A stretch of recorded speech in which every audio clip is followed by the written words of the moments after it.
કરેલો યજ્ઞ પૂરો થયો એટલે ઋષિઓ બધા દ્વારિકાની બાજુમાં પિંડારક ક્ષેત્ર કહેવાય છે, અત્યારે એને પિંડારા કહે છે. એ પિંડારા ક્ષેત્રની અંદર ઋષિઓ બધા થોડા દિવસ માટે રોકાયા છે. યાદવના છોકરાઓ બધા ફરતા ફરતા પિંડારામાં ગયા છે ઋષિઓની મશ્કરી કરવા. ઋષિઓ કેટલાક પ્રતાપી છે જોવા માટે જાંબવતીના પુત્ર સાંબને પેટે તાહળું બાંધ્યું.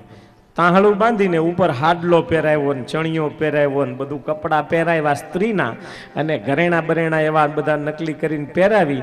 અને એક સુંદરી નારી શરમની મારી બોલી નથી શકતી, પણ મહારાજ સંતો ઋષિઓ એના વતી અમે તમને પૂછીએ છીએ કે આ સુંદરીને પેટમાં ગર્ભ છે તે દીકરો થાય છે કે દીકરી થાય છે? કોને? ઋષિઓને થયું કે ભગવાનના દીકરા પૂછે છે, આપણે એને હા નાનો જવાબ દઈશું ને તો ભગવાન રાજી થશે આપણા ઉપર. એટલે ઋષિઓએ જરા આંખ બંધ કરી. આંખ બંધ કરીને જોયું કે આ તો સુંદરી નથી, આ તો સુંદરો મુવો છે. ઋષિઓને ગુસ્સો આવ્યો. આંખ ઉગાડીને કે મૂર્ખાઓ, ભગવાનના યાદવ વંશમાં જન્મીને તમે ઋષિ મુનિઓની મશ્કરી કરવા આવ્યા છો? જ્યાં થાતી હોય ત્યાં મશ્કરી થાય. તમારા લગ્નના માંડવે જેમ મશ્કરીઓ કરો એમ સાધુઓ પાસે બૈરાના કપડા પહેરાવીને તમે છોકરાને તાહળા બાંધીને લાવો છો. જાઓ મૂર્ખાઓ, આ બાળકના પેટે બાંધેલા તાહળાને ખોલશો ને એમાંથી એક મુસળ નીકળશે. એ મુસળ તમારા આખા યાદવ કુળનો સંહાર કરશે. ઋષિઓ બોલી ગયા. ઋષિઓ તો ત્યાંથી વિદાય થઈ ગયા કે હવે આ ઉદ્દંડ માણસો થઈ ગયા છે, સાધુ સંતોની મશ્કરી કરવાની. ચાલ્યા ગયા બધા. આ બાજુ પેલા સાંબના પેટેથી તાહળું ખોલ્યું તો હાચન અંદરથી એક વેંત જેટલું નાનું મુસળ, એટલે એક હાંભેલાના આકારનો લોખંડનો ટુકડો મળ્યો. એ લોખંડનો ટુકડો મળ્યો એટલે કે મળું કંઈક થયો ચમત્કાર. આ ટુકડામાંથી આખા યાદવનો સંહાર થઈ જશે. આવ્યા ઉગ્રસેન પાસે, હે મહારાજ આવો શ્રાપ થયો છે ને એક તાહળામાંથી ટુકડો નીકળ્યો છે, શું કરાય આનું? એટલે ઉગ્રસેન એટલા બધા બુદ્ધિશાળી નહોતા. એણે કહ્યું કે એમ કરો, એને ઘસી નાખો. આખું રે તો કોઈનો નાશ કરે ને, ઘસી ઘસીને એવું કરી નાખો ભૂકો થઈ જાય બધો. તે બધાએ વારા ફરતી ઘસ્યું, એવું ઘસ્યું, એવું ઘસ્યું ને બધો લોખંડનો ભૂકો ભેગો થયો ને એ બધો નાખ્યો પ્રભાસના દરિયામાં. દરિયામાં નાખ્યો પણ ઉય્યમાનાની વેલાયામ લગ્નાની આસન કિલૈર કાહા. આમ તરતો તરતો લોખંડનો ભૂકો પાછો પ્રભાસમાં કાંઠે કાંઠે આવ્યો, અને એ બધો કાંઠે કાંઠે એરકા નામના ઘાસ રૂપે ઉગ્યો. શ્રાપ ઉગ્યો છે. ઋષિઓની મસ્કરી ઉગી છે. સાધુની મસ્કરી બહુ હેલી નથી, સહન કરવું પડે. એરકા નામનું ઘાસ એટલે તલવાર જેવી બે બાજુ ધાર હોય એવી પાન વાળું ઘાસ ઉગ્યું. અને પેલો નાનો ટુકડો એક બચ્યો ને, ઘસી ન શકાય એવો, એટલે કે આને દૂર દૂર દરિયામાં નાખી દો. દરિયામાં ઊંડે ઊંડે નાખી દીધો આઘો. એને કોઈ માછલી ગળી ગઈ, એને કોઈ પારધી શિકાર કરતા માછલીને પકડી અને એના મારતા એમાં પેટમાંથી એને લોખંડનો ટુકડો મળ્યો ને સરસ અણીદાર. ઘસતા ઘસતા અણી તો નીકળી જ હોય કે અણીદાર હારો છે. એટલે એ જરા નામનો પારધી હતો, એણે પોતાના ધનુષની અણીમાં એ ટુકડો ફિટ કર્યો. આમ ઋષિઓની મશ્કરીના શ્રાપ રૂપે એરકા નામનું ઘાસ ધીરે ધીરે મોટું થવા લાગ્યું. આ બાજુ વસુદેવજીએ એકવાર ભગવાન શ્રી કૃષ્ણના ઘેર પધારેલા નારદજીને પૂછ્યું છે, મને ભાગવત ધર્મનું જ્ઞાન આપો. અને જે ભાગવત ધર્મનું જ્ઞાન સાંભળી જીવની આત્યંતિકી મુક્તિ થાય છે. નારદજીએ નવ યોગેશ્વર અને નિમિ રાજાના સંવાદ રૂપે જે કંઈ ભાગવત ધર્મ કહ્યા હતા એ નવે યોગેશ્વરોના એક એક પ્રશ્નના ઉત્તર નારદજીએ કહી પિતાને ભાગવત ધર્મનું જ્ઞાન આપી. ને છેવટે નારદજીએ એમ કહ્યું કે વસુદેવજી, આ તમારા ઘરમાં ગૂઢ રૂપે ભગવાન કૃષ્ણ એ સાક્ષાત ગોલોકાધિપતિ અક્ષરાધિપતિ ભગવાન છે, પરબ્રહ્મ છે, પુરુષોત્તમ છે. તમે એના ચરણ પકડો ને તમારે બધાય ધર્મ એમાં આવી ગયા.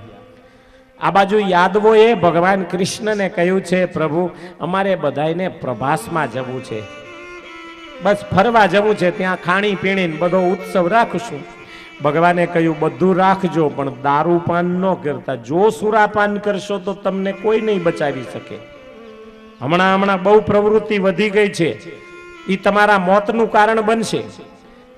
પણ માને પ્રભાસમાં ગયા, અંદર બધાએ દારૂના સીસા પીધા, મદિરા પાન કર્યું ને પછી થયા ગાંડા.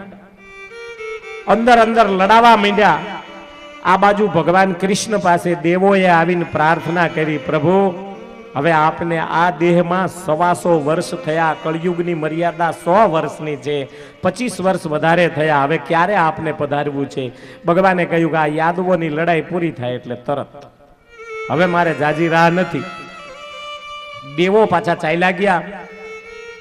ઉદ્ધવજી આવ્યા, ભગવાનને એકાંતમાં જોઈને કહ્યું, પ્રભુ તમારી કંઈક લીલા સંકેલવાની ઈચ્છા લાગે છે, મને જોડે લઈ જવાનો.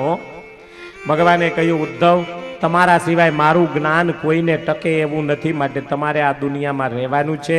બદ્રિકાશ્રમમાં જઈ નરનારાયણ ભગવાનની સેવા કરજો અને મારું ભાગવત જ્ઞાન તમે દુનિયાને આપજો.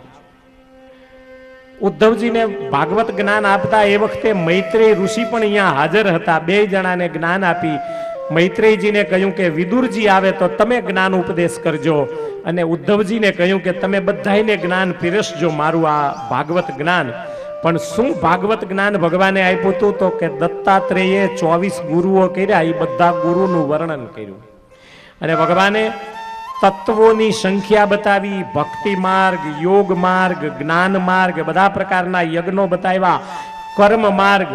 છેવટે ભક્તિ યોગનો સૌથી વધારે મહત્વનો ભાગ છે એવું બતાવી ભગવાને ઉદ્ધવજીને પોતાની પાદુકા આપીને વિદાય કર્યા. યાદવોમાં અંદર ઘર્ષણ થતા હથિયારો બધા ખૂટી રહ્યા, એટલે ઓલા પ્રભાસના કાંઠે ઉગેલા એરકા ઘાસને લીધા, અને ઈ ઘાસ જેને મારે એનું ગળું ઉડી જાય, કપાઈ જાય, જેને મારે એને કપાઈ જાય. ઋષિના શ્રાપના કારણે અંદર લડતા 56 કરોડ યાદવોનો ત્યાં ને ત્યાં ઢગલો થઈ ગયો છે. ભગવાન સમજાવવા આવ્યા તો ભગવાનને મારવા લીધા, ભગવાન ભાગી ગયા. બલરામ આવ્યા ને એમને મારવા લીધા, બલરામજી પણ ભાગી ગયા. યોગ માર્ગથી બલરામજીએ શરીર છોડી દીધું.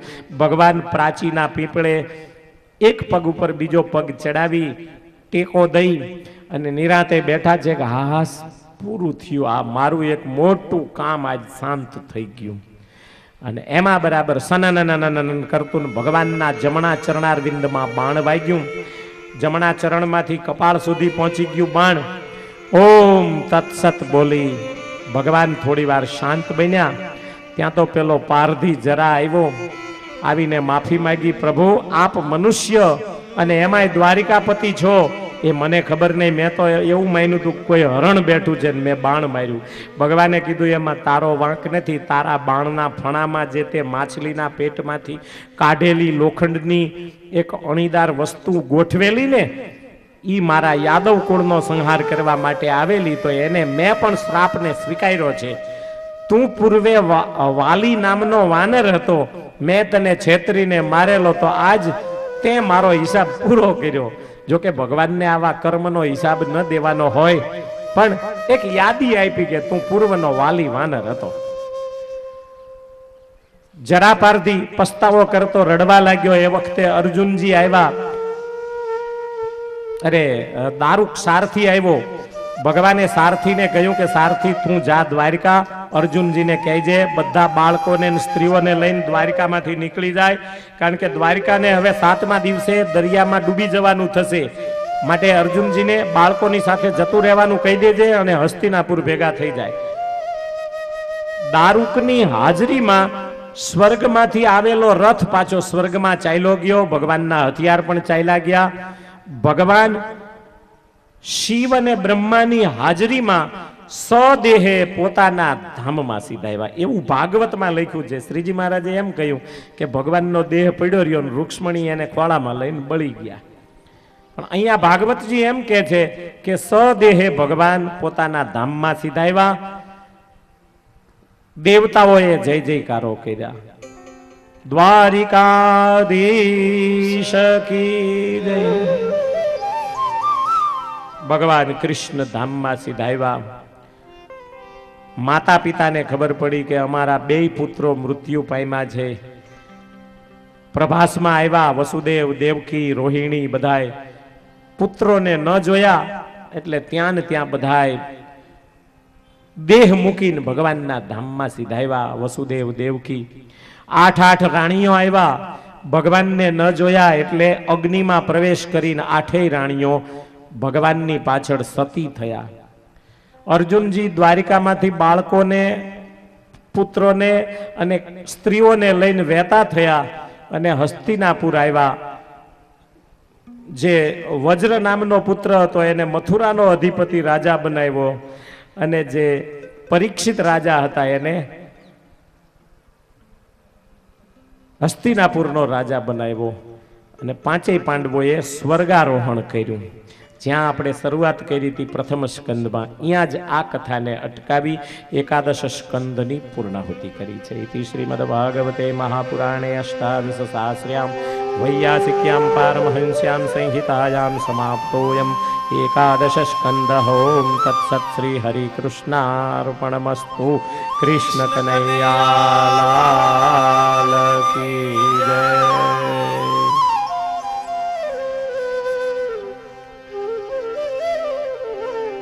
રાજોવાચ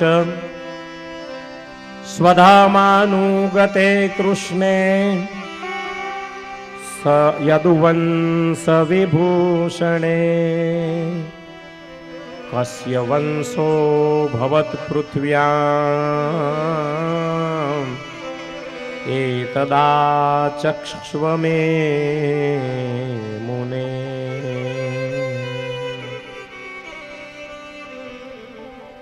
દ્વાદશ સ્કંધના પ્રારંભમાં પરીક્ષિત મહારાજાએ પ્રશ્ન કર્યો છે, બાપજી, ભગવાન કૃષ્ણ અને બલરામ આ દુનિયા છોડી બ્રાહ્મણના શ્રાપને નિમિત્ત બનાવી યાદવોને સાથે લઈ પોતાના ધામમાં પધાર્યા.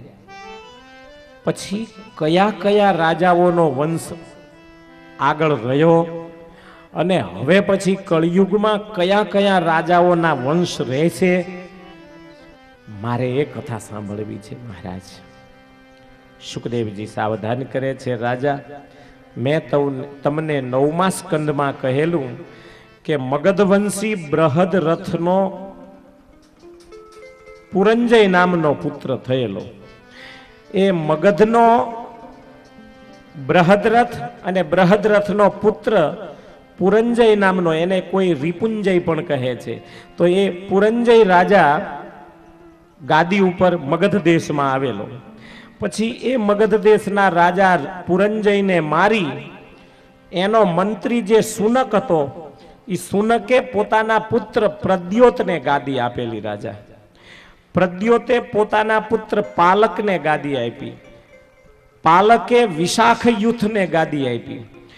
વિશાખ યુથે રાજકને ગાદી આપી અને રાજકે નંદીવર્ધનને ગાદી આપશે.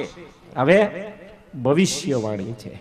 નંદીવર્ધન ગાદી ઉપર આવશે, રાજા વર્ષો સુધી ગાદી ભોગવશે, પણ ચાણક્ય કૂટનીતિ કરી અને નંદીવર્ધન પાસેથી રાજ્ય પડાવી ચંદ્રગુપ્તને ગાદીએ આપશે. પછી મૌર્ય વંશનું શાસન થશે.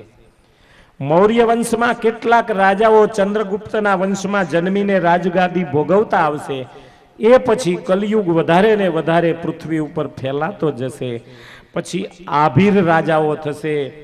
આભીર એટલે આહિર આપણે કહીએ ને, એવા આહિરો પણ રાજાઓ થઈ ગયા આગળ. પછી ગર્દભી દેશના રાજાઓ થશે. પછી કંક રાજાઓ થશે. કંક એટલે કાઠી, કોળી, એવા બધા રાજાઓ થશે.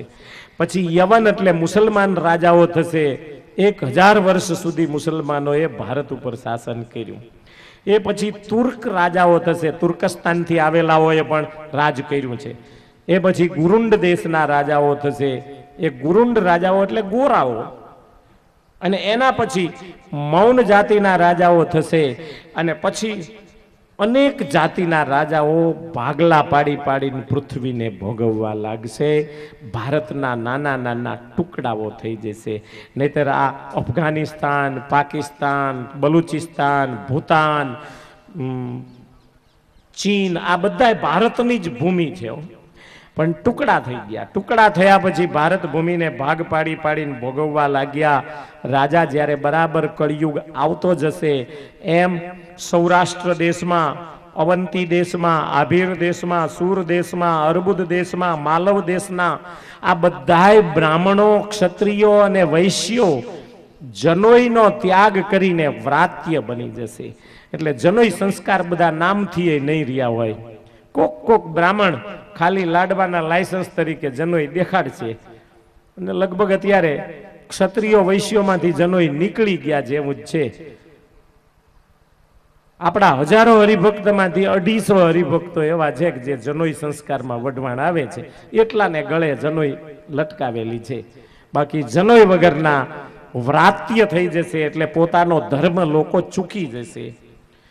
એ પછી કલિયુગનું સામ્રાજ્ય એવું વધી જશે, માતા પિતાની મર્યાદા નહીં રહે, વરસાદ બિલકુલ થોડો થઈ જશે, ગાયો લગભગ બકરી જેવડી થઈ જશે, સ્ત્રી અને પુરુષ બે જ વર્ણ રહેશે, બાકી કોઈ વર્ણ. લગભગ અત્યારે કંઈ બહુ જાજુ નથી રહ્યું. હારા હારા હરિભગતના ઘરમાં બીજા વર્ણની દીકરીઓ આવી ગઈ છે, એટલે વર્ણ જેવું બહુ કંઈ રહ્યું નથી. ઠીક લાગે અહીંયાથી, કારણ કે એક તો જાણે ભ્રૂણ હત્યા થાય છે, અને ભ્રૂણ હત્યાના કારણે પછી દીકરીઓની સંખ્યા ઘટી છે, એટલે જ્યાં આવે અહીંયાથી લાવો, બસ બેસાડી દો ઘરમાં. આમ વર્ણ જેવું કંઈ રહેશે નહીં, આશ્રમ જેવું પણ કંઈ રહેશે નહીં. એ વખતે કલિયુગનો અંત જ્યારે આવશે રાજા, ત્યારે ભગવાન એક નામ સ્મરણથી જ મળતા હશે, બીજા કોઈ સાધનથી ભગવાન નહીં મળે. પણ જે ભગવાનનું નામ લેતો રહેશે એની કલિયુગમાં પણ રાજા મુક્તિ થશે.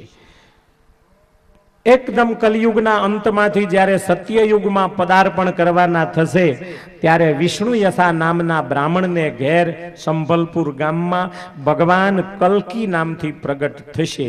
અને એ કલ્કી ભગવાન ઘોડો લઈ દેવતાએ આપેલી તલવારથી દુષ્ટ રાજાઓનો નાશ કરી સત્યયુગની સ્થાપના કરશે રાજા. પછી સૂર્યવંશ અને ચંદ્રવંશ પાછો ફરીને પ્રારંભ થશે. અત્યારે જે બદ્રિક આશ્રમમાં મરુ રાજા અને દેવાપી રાજા તપસ્યા કરે છે, એ મરુ રાજા સૂર્યવંશને પ્રારંભ કરશે ને દેવાપી રાજા ચંદ્રવંશને પ્રારંભ કરશે. નવેસર બધું જ વર્ણ અને આશ્રમની મર્યાદા સત્યયુગમાં પાછી ચાલુ થશે. રાજા, હવે શું સાંભળવું છે બાપજી? 4 પ્રકારના પ્રલયની વાત સાંભળવી છે, અને 4 પ્રકાર, નિત્ય પ્રલય, નૈમિત્તિક પ્રલય, પ્રાકૃત પ્રલય અને આત્યંતિક પ્રલયની કથા બતાવી. સુખદેવજી કહે છે, રાજા, તમને મૃત્યુનો ડર લાગે છે? જો ડર લાગતો હોય તો તમારું દેહ મરવાનું છે, બાકી તમારો આત્મા મરવાનો નથી.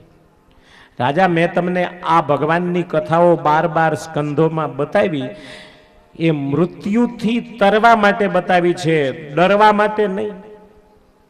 પશુ બુદ્ધિ હોય તો છોડી દેજો, તક્ષક આવશે તો તમારા દેહને દંશશે. મેં તમને દ્વિતીય સ્કંદમાં જે યોગ માર્ગ બતાવ્યો છે, એ યોગ માર્ગ દ્વારા મૃત્યુ આવ્યા પહેલા સ્વેચ્છા મૃત્યુ સ્વીકારી લો. બાપજી, બધા મારા સંકલ્પો પૂરા થયા છે, મારે આપની પૂજા કરવી છે. મને હવે મૃત્યુનો ડર નથી. જ્યાં નજર કરું ને ત્યાં મને મારા દ્વારકાધીશનો હાથ ઊંચો દેખાય છે. મને એમ કહે છે કે આવી જા દીકરા, મારા ચરણોમાં કાયમ માટે સમર્પિત થઈ જા, એવું ભગવાન કહેતા હોય એવું ભાસે છે. આપની પૂજા કરી લઉં. સુખદેવજીની પૂજા કરી રાજાએ. સુખદેવજીએ 2 મસ્તક ઉપર હાથ મૂક્યા, અને 2 હાથ સુખદેવજીના પડ્યા ત્યાં તો બ્રહ્માકાર વૃત્તિ થઈ ગઈ પરીક્ષિતની. જ્યાં જુએ ત્યાં ભગવાન સિવાય કોઈ દ્રષ્ટિ હવે રહી નહીં. રાજા, મને રજા આપ. જ્યાં સુધી હું અહીંયા બેઠો હોઈશ ત્યાં સુધી તક્ષક નાગ તને બ્રાહ્મણનો શ્રાપ બનીને કરડવા નહીં આવી શકે. મહારાજ, આપ પધારો. હું પણ યોગ માર્ગથી મારા શરીરને છોડીશ. તક્ષક આવશે તો મારા દેહને મારશે, મારા આત્માને નહીં મારી શકે. અને સુખદેવજીએ ત્યાંથી વિદાય લીધી. તક્ષક નાગ આવતા પહેલા રાજાએ યોગ માર્ગથી શરીરનો ત્યાગ કરી અનાહત વગેરે ચક્રોમાં પોતાના પ્રાણની ગતિને કાઢતા છેવટે બ્રહ્મરંધ્ર ભેદી અને સુષુમ્ણા માર્ગથી પરીક્ષિતે પોતાના દેહનો ત્યાગ કર્યો. આકાશમાં દેવતાઓએ પૃથ્વી ઉપર રહેલા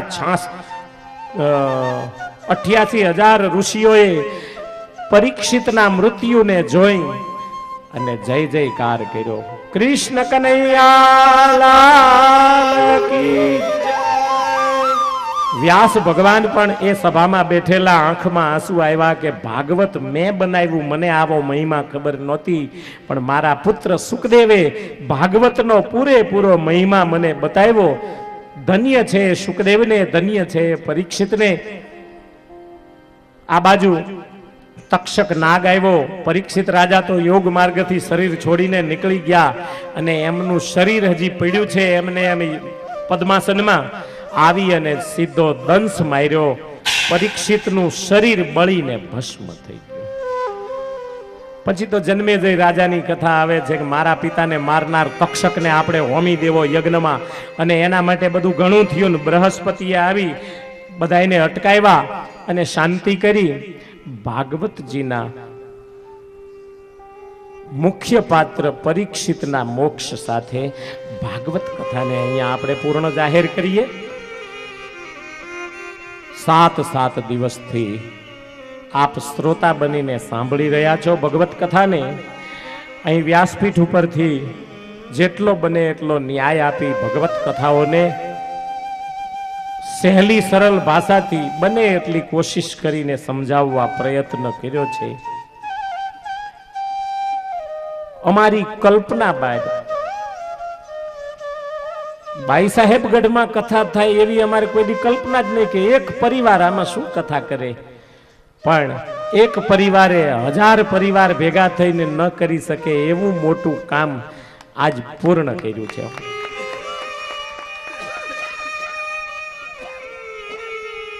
ત્રણેય ભાઈઓનો સંપ, ધરમસિંહભાઈ, ભાવજીભાઈ અને ભવાનભાઈનો, ત્રણેય ભાઈઓનો એકબીજાની સાથે એટલો પ્રેમ અને સંપ. એક ભાઈ મોટા ભાઈ કંઈ બોલે તો નાના તૈયાર થઈ જાય, નાના ભાઈ બોલે તો મોટા તૈયાર થઈ જાય. અને ત્રણેય ભાઈઓના નાના યુવાન પુત્રો, 8 પુત્રો છે, પણ તમે એકબીજાની કોઈ દિવસ વાંકી વાત એકબીજાના મોઢે નહીં સાંભળો એવો આ 8 ભાઈઓનો 10 પ્રચેતાઓ જેવો પ્રેમ છે.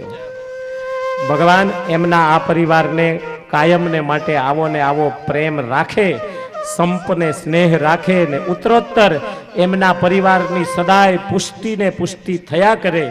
અને એમના પરિવારમાં જે કોઈ જીવાત્માઓ આ દુનિયા છોડીને ભગવાનના ધામમાં ગયા છે, ખરેખર તો ભક્તના ઘરમાં બધા ધામમાં જ જાય, પણ કદાચ કોઈ આડા અવળા ક્યાંક ગયા હોય તો આ ભાગવતની કથા એ બધા જ મૃતાત્માઓને અર્પણ કરી અને વ્યાસપીઠ ઉપરથી એ તમામ મૃતાત્માઓને વિનંતી કરવામાં આવે છે કે આજ આપ સૌ ભગવાનના ધામમાં સીધાવો. આ પરિવારને તમારા ઉપર પ્રેમ છે એટલે તમારા માટે આ કાર્ય કર્યું છે. ચિરંજીવી અંકિત ભાગ્યશાળી જીવ હશે. 19 વર્ષની ઉંમર સુધી જે અપંગ અવસ્થામાં ખાટલામાં ને ખાટલામાં રહ્યો, પણ એના દાદા દાદીએ જે સેવા કરી, ધન્ય ભાગી તો એ કહેવાય કે એક પુત્રને અપંગ અવસ્થામાં બાપ સેવા કરે અને દીકરો પ્રેમથી વાતને વધાવી લે. ભવાનભાઈએ જબ્બર કામ કર્યું, રાજીપો લીધો અને એ એટલા દિલથી કરેલી સેવાનું ફળ આજ એમને આ નજરે દેખાતું હોય છે. ભક્તો, પૈસા ભેગા કરવા એ કઠિન નથી, પણ વાપરવા ક્યાં એ બહુ મહત્વનો પ્રશ્ન છે. અમારા ઘનશ્યામભાઈ ને પનજીભાઈએ જ્યારે અમારી પાસે આ ભાગવત કથાની વાત કરેલી, મેં કીધું પણ ઘનશ્યામભાઈ આટલો બધો ખર્ચ તો કે એ ભગવાન કરશે, ભગવાન આપે છે ને આપવું છે. અને ખરેખર અમારા શિવલાલ બહુ આગળ ન વધ્યા પૈસા બાબતમાં, એ સંતોષી જીવ છે, પણ ઘનશ્યામને તો એમ કહી શકાય કે પતંગમાંથી એ પૈસા કમાઈ લે. ગમે એમાંથી જ્યાં હાથ નાખે ત્યાંથી પૈસા મળે. ફોટા પાડવાનું કામ મોટું એનું. ઘનશ્યામભાઈએ ફોટા બહુ પાડેલા ને એટલે પૈસા વાળાના ઘરે ફોટા તો જાજા પડે ને, એટલે મોટી મોટી હસ્તીઓ પણ ઘનશ્યામભાઈના સ્નેહને વશ થઈ અને આ સભામાં આવેલા છે. કારણ કે ઘનશ્યામભાઈએ બધે ફોટા પાડ્યા હોય ને પત્રિકા દીધી શેઠ આવજો, ને મોટા મોટા માણસો પણ દોડી દોડીને આવ્યા. 7 દિવસ દરમિયાન મેં જોયું કે કદાચ બહુ ઓછી કથાઓમાં આટલા મોટા હરિભક્તોની સંખ્યા રહી હોય અને કથા સાંભળી હોય એવો મોટો સમાજ આ નાના ગામની અંદર આવી અને બેઠો. 7 દિવસ સુધી જે તમે બધાએ કથા શ્રવણ કરીને તમારો ખૂબ ખૂબ આભાર વ્યક્ત કરું છું કે તમે બધાએ મને કથા કહેવા માટે ઉત્સાહવર્ધન કર્યું. વક્તા હોય પણ જો સામે શ્રોતા ન હોય તો મજા ન આવે, પણ બધાએ પ્રેમાળ શ્રોતાઓને જોઈ ભાગવતની કથા કહેવાનો બહુ મને આનંદ આવ્યો. મારા ગુરુ ભગવત સ્વરૂપ સ્વામી મહાપુરુષ સ્વામીની કૃપા, પૂજ્ય મોટા મહારાજ રાજેન્દ્ર પ્રસાદજી મહારાજની કૃપાથી અને ધર્મજીવન સ્વામીની બહુ મોટી મહેરબાનીથી કાશી જઈ સંસ્કૃત વિદ્યા ભણી અને ભગવાનની 2 વાતો કહેવાની ભગવાને મને પ્રેરણા કરી છે. બાકી ખરેખર કહું ને તો કંઈ એવું બધું હું ભણી નથી ગયો કે મને આવી ભાગવત કથામાં આટલું બધું ઊંડાણથી કહેવાની શક્તિ મળે. બુદ્ધિ જેવું કાંઈ નથી આમાં. જો મને પૂછો તો બુદ્ધિ જેવું કાંઈ નથી આમાં. મસ્તક સાવ ખાલી છે, પણ નસીબની બલિહારી છે એટલે આ બધી જાહો જલાલી છે. બાકી કશું નથી, મોટાની કૃપા છે ભાઈ. સાધુ નહોતો થયો ને ત્યારે મોટા સ્વામીએ કીધું તું તને કાશીએ ભણાવીને પંડિત કરવો છે, અને ઈ મોટા પુરુષની આર્ષ દ્રષ્ટિના કારણે ભણ્યા. બાકી ભણે એવા લક્ષણ તો કંઈ હતા નહીં. બાળપણમાં જોયા છે એને ખબર છે કે આમાં કેવા લક્ષણ હતા. એ મિત્રો ભક્તો, આપ સૌ વડીલોની કૃપાથી ભાગવત કથામાં 2 શબ્દો કહેવા માટે ભગવાન જેમ જેમ પ્રેરણા કરે એમ બોલતા રહ્યા. સારું લાગે તો તમારા જીવનમાં ઉતારજો. કંઈક અજુગતું લાગ્યું હોય તો એ તમારા બાળકની જ ભૂલ છે એમ માનીને મને ક્ષમા કરજો. કથાના યજમાન પરિવારનો જેટલો આભાર માનું એટલો ઓછો છે કે આ કથા કહેવા માટે મને પસંદ કરી અને અહીં ભગવાનની 2 વાતો કહેવાનો અવસર આપ્યો. સંતો, મહંતો, પૂજ્ય મહારાજ શ્રી, માતુશ્રી, લાલ મહારાજ, સીતાપુરના બાપુ, આ બધા સંતો ભક્તો મહંતોએ પધારી આપણી આ કથામાં જે અવસર શોભાવ્યો એમનો પણ ખૂબ ખૂબ આભાર. વધારે તો ભગવાનની કથા કહેવામાં અમારા સંગીતકાર ભાઈઓનો ખૂબ ખૂબ આભાર. અમારા બટુક મહારાજ, રામાનુજભાઈ, અમારા ભાઈ નીરવભાઈ બાંસુરી વગાડે એટલે ભાગવત જાણે પૂરું પૂરું લાગે. અમારે જો રામાનુજભાઈ એકાદી વખત ન આવ્યા હોય ને તો પછી અમારે નકરા હાર્મોનિયમ ઉપર તો બધું લુખું લુખું લાગે. હો, પેલા હાલતું હતું, 80 કથાઓ કરી નાખી નકરા હાર્મોનિયમ ઉપર, પણ એકવાર મળી જાય પછી માણસને અસંતોષ રહે. એમ હવે જ્યારે રામાનુજભાઈ ન હોય ને ત્યારે ઘણી બધી ખોટ લાગે. બટુક મહારાજ ન હોય તોય ખોટ લાગે. અને સૌથી જાજુ કહું ને તો દેહથી જેની મહેનત, મનથી જેની મહેનત અને બધી રીતે જેની બુદ્ધિથી પણ મહેનત જબરી છે એવા શ્રીજી ચરણ સ્વામી, જ્ઞાન સ્વામી, વિશ્વમંગલ સ્વામી, કોઠારી સ્વામી અને નીલકંઠ સ્વામી, આ 5 સંતોએ અને અમારા નાના સ્વામી અખંડ અહીંને અહીં રહી ખૂબ મહેનત કરી છે. અન્ય સંતો તો આવે જાય, પણ આ 5-6 સંતોએ અખંડ રહી રસોડાના ટાઈમે રસોડું તમે જુઓ તો ખબર પડે. મશીનની જેમ સવારે 5 વાગે તો રસોડું ચાલુ થઈ જાય ત્યારે બધું પૂરું પડે.